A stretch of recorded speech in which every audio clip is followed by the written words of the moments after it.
आज हम पढ़ेंगे शिक्षा मनोविज्ञान का अर्थ और परिभाषाएं। यहाँ से पूर्व एग्जाम में पर्सन कितना है वो भी देखेंगे और इसकी जो उत्पत्ति है वो कहाँ हुई थी। शिक्षा मनोविज्ञान शब्द का प्रयोग कहाँ किया गया था। प्रथम शैक्षिक मनोविज्ञान कौन थे। ये देखो परीक्षा में जो परिभाषा आई ना शिक्षा मनोविज्ञान की 2024 में कितना आई, जो 2016 में, 2022 में वापस वो कई वो रिपीट हुई। और अभी 2000 जो पता है आपको 2025 में सेकंड ग्रेड के एग्जाम हुए ना वो अभी मैंने नहीं देखे। उसके अंदर शिक्षा मनोविज्ञान के कौन कौन से एक प्रश्न आया, वो एक ही पेपर हल किया था मैंने सी लेवल का। शायद तो 3 लेवल में होते हैं ना ABCD में, तो सी लेवल में एक प्रश्न आया वो भी बता दूंगी। 2025 में आया है और ये परिभाषा है, ये आया है 2025 में जो हुआ था एग्जाम सितंबर में। ये जो शिक्षा मनोविज्ञान के अवयव या तत्व है ना इसको रट लेना। यहाँ से प्रश्न इतने आए हैं कि आप देखते ही रह जाओगे। ये देखो पहला जो है ना तत्व कितने हैं, 6 हैं। 2024 में हर एक से प्रश्न आया है, क्योंकि अधिगम प्रक्रिया 2024 में जो फर्स्ट ग्रेड का एग्जाम हुआ ना, हिस्ट्री का अलग, पॉलिटी का अलग, हर एक टॉपिक से यहाँ से प्रश्न आया है और नेक्स्ट में भी आएगा, तो आपको इसकी तैयारी करनी है। और इससे पहले मैंने 2 पार्ट बना लिए हैं। पहले पार्ट में मैंने आपको शिक्षा का अर्थ, परिभाषा वगैरह पढ़ाई थी। सेकंड पार्ट में मैंने मनोविज्ञान का अर्थ है, क्षेत्र है, उसके अनुसंधान के जो चरण है, जैसे कि समस्या का चयन करना, प्रदत्त संग्रहण, निष्कर्ष निकालना और शोध निष्कर्षों का पुनरीक्षण करना। फिर मनोविज्ञान के लक्ष्य बताए थे मैंने, 3 लक्ष्य बताए थे, मापन एवं वर्णन, फिर मोर पूर्वानुमान, नियंत्रण और व्याख्या, 3 थे। इनके लक्ष्य भी बताए थे। दुर्गानंद सिन्हा, M गोपाला स्वामी, N सेन गुप्ता, जिन्होंने भारत में प्रथम शिक्षा मनोविज्ञान की जो प्रयोगशाला खोली थी, वो मैंने यहाँ कल के पार्ट में पढ़ाया हुआ है। ये दूसरा पार्ट, आज हमारा तीसरा पार्ट है। इसके अंदर हम पढ़ेंगे मेन पॉइंट शिक्षा मनोविज्ञान। यहाँ से प्रश्न पुटअप होता ही है, 2-3 पेज के नोट से आपको इसको रट लेना। यहाँ से प्रश्न 100% आएगा जब पेपर होगा, रीट का हो, चाहे सेकेंड ग्रेड हो चाहे फर्स्ट ग्रेड हो, KVS CTET हर जगह आता है। तो अर्थ परिभाषा देखेंगे। शिक्षा का अर्थ शिक्षा मनोविज्ञान है ना, दोनों को शिक्षा मनोविज्ञान है। शिक्षा का अर्थ तो हमने फर्स्ट पार्ट में देख लिया है, आज देखेंगे शिक्षा मनोविज्ञान का अर्थ। शिक्षा मनोविज्ञान क्या है पता है, मानवीय व्यवहार का शैक्षिक परिस्थितियों में अध्ययन करना, जिसका संबंध मानव प्राणियों के अनुभव एवं व्यवहार से है। और ये अनुभव एवं व्यवहार से ये परिभाषा दी थी स्किनर ने और ये आ चुकी है।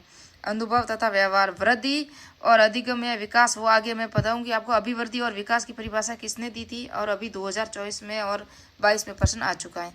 शिक्षा मनोविज्ञान वह शाखा है जिसका संबंध शिक्षण अधिगम प्रक्रिया से है। वेरी इंपॉर्टेंट है, क्या है, शिक्षण अधिगम प्रक्रिया से।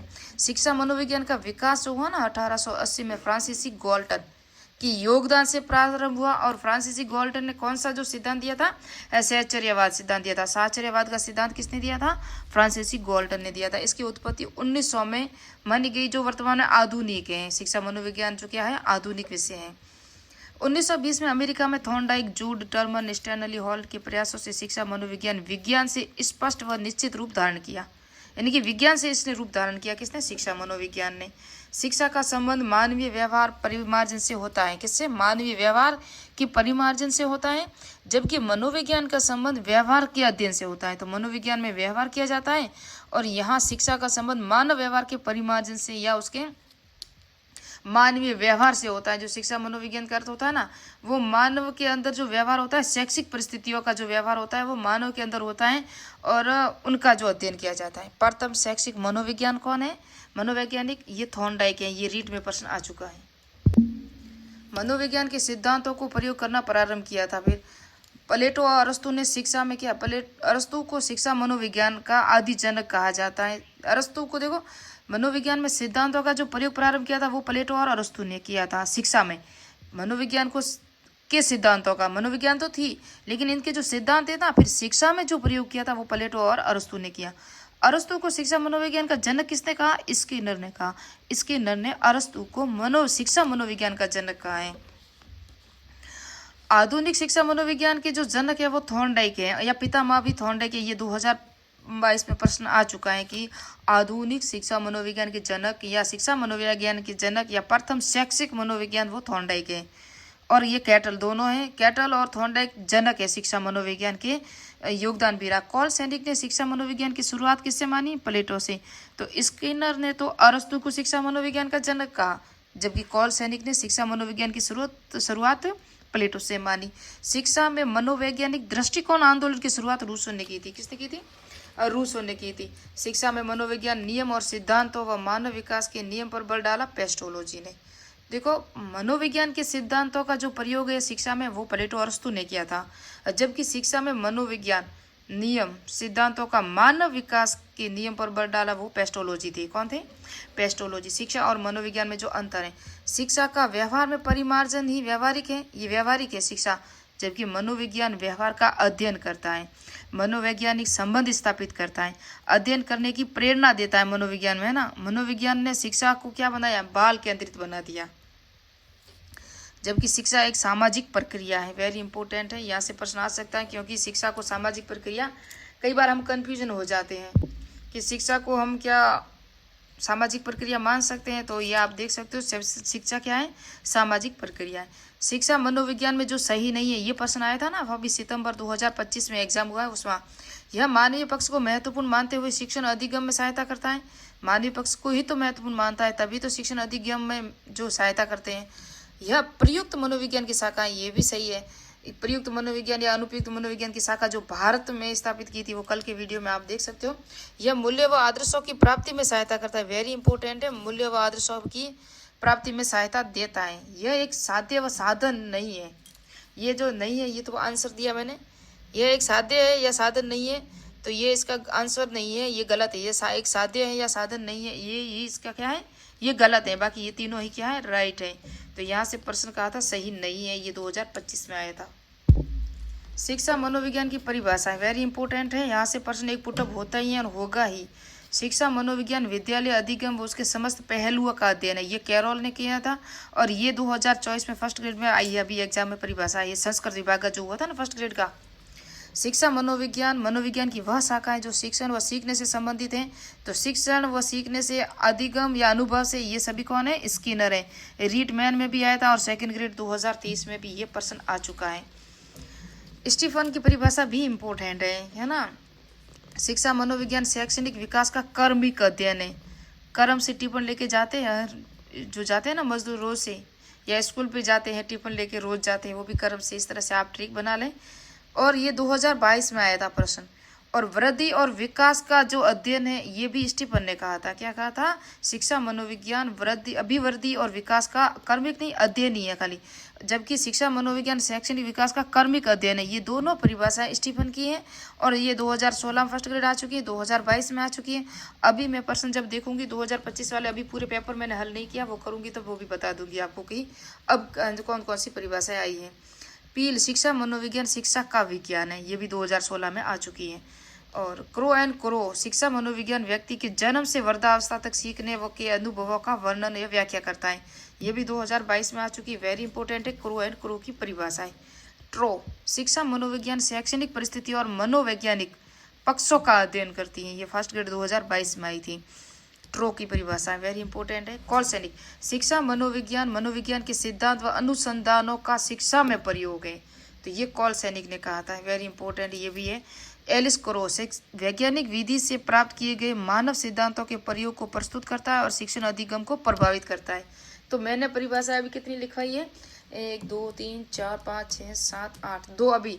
कुल मिला के शिक्षा मनोविज्ञान की आपको 10 परिभाषा याद होनी ही चाहिए, जिससे आपका सिलेक्शन आसानी से हो सकता है।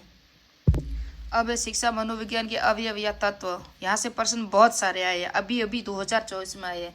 तो 6 अवयव या 6 तत्व हैं, जिसमें से 3 तत्व जो लिग्रैंड ने दिए थे, तो लिग्रैंड ने दिए थे ना जो 3 तत्व, वो भी इसी के अंदर ही शामिल है, इनमें से ही दिए। तो पहला जो है वो है शिक्षार्थी, दूसरा है अधिगम प्रक्रिया, तीसरा है अधिगम स्थिति, तीसरा है अधिगम अनुभव, चौथा है अधिगम स्थिति। ये है ना स्थिति और स्थिति दोनों कैसे लिख दिए मैंने, देखती हूँ अभी।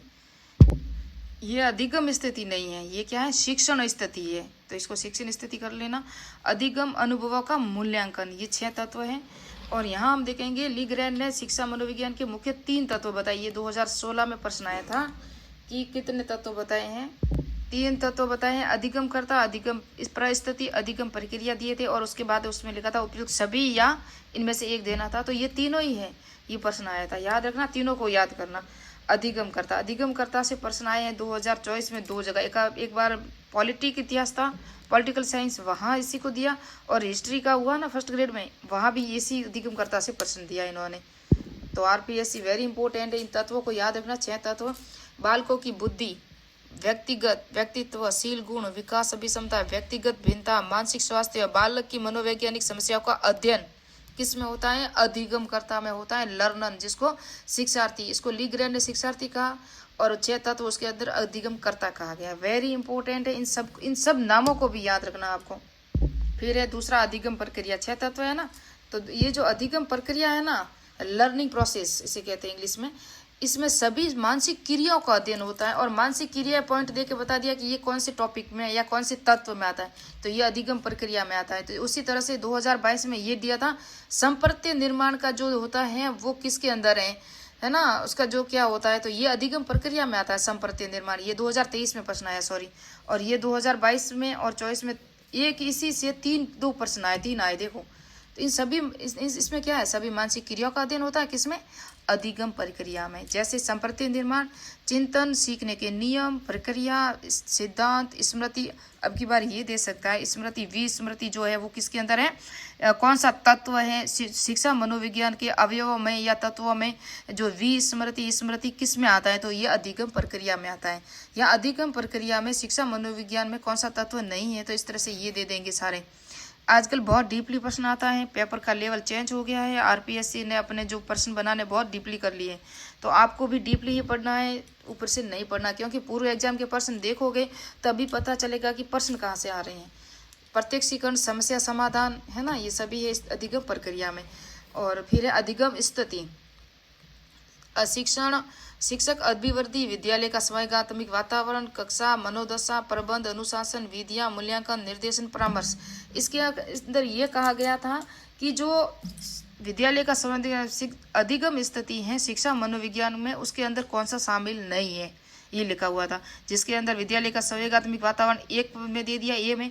बी में दिया था उन्होंने कक्षा की मनोदशा, 3 में मूल्यांकन दिया था, और चौथे में कुछ अलग दिया था। तो एक आपको अलग छांटना था। ये 2024 में प्रश्न है, मैं अभी दिखा दूं आपको। यहाँ आप देखोगे तो इस तरह से सारे प्रश्न आए। मैं एक प्रश्न ही बता रही हूँ। विद्यालय की मनोसामाजिक समस्याएं, विद्यालय का संवेगात्मक वातावरण, कक्षा का मनोदश या मनोदशा, अध्यापक की अभिवृत्ति वातावरण, है ना। तो इसके अंदर सामाजिक समस्या है ना, ये नहीं आएगा, बाकी सभी तीनों ही है।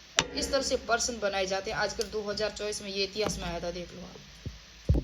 तो 6 तत्वों में से 4 तत्वों को रट लेना, सिर्फ 3 तत्व ही रटने, यहीं से प्रश्न आता है। अधिगम अनुभव में से प्रश्न अभी नहीं देखा मैंने, होगा तो वो भी मैं आपको शेयर करूंगी। शिक्षण स्थिति, जिसके अंदर विधियां होती हैं, और मूल्यांकन जो अधिगम मूल्यांकन होता है, एवेल्यूएशन लर्निंग एक्सपीरियंस होता है। नेक्स्ट पार्ट में होगा शिक्षा मनोविज्ञान की प्रकृति।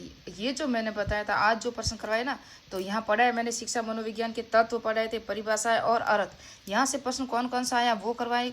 नेक्स्ट में जब मैं करवाऊंगी शिक्षा मनोविज्ञान की प्रकृति, और जो भी क्षेत्र है, जो अगर हो गया तो क्षेत्र भी करवा लूंगी, और इन दोनों में से कितने प्रश्न आए वो मैं करवाऊंगी। तो मिलते हैं नेक्स्ट पार्ट में, नेक्स्ट वीडियो में। मेरे चैनल को सब्सक्राइब कीजिए, लाइक कीजिए, कमेंट कीजिए।